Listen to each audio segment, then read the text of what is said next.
5 March 2026 বিশ্ব football ও রাজনীতির অঙ্গনে ছিল একটি ভিন্নধর্মী দিন।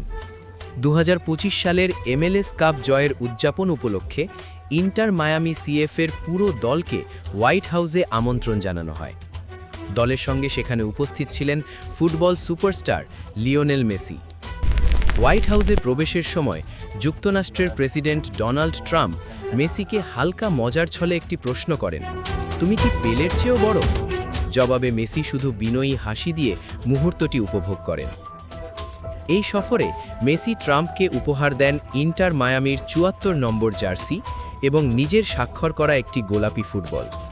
ট্রাম্প জানান তার ছেলে ব্যারেন ট্রাম্প মেসির বড় ভক্ত।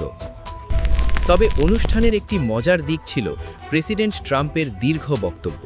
প্রায় 9 মিনিট 43 সেকেন্ডের সেই ভাষণে ফুটবলের পাশাপাশি উঠে আসে ইরান ও কিউবার মতো আন্তর্জাতিক রাজনৈতিক বিষয়ও, যেখানে মেসি ও ইন্টার মায়ামির খেলোয়াড়রা মঞ্চে দাঁড়িয়ে সেই বক্তব্য শোনেন।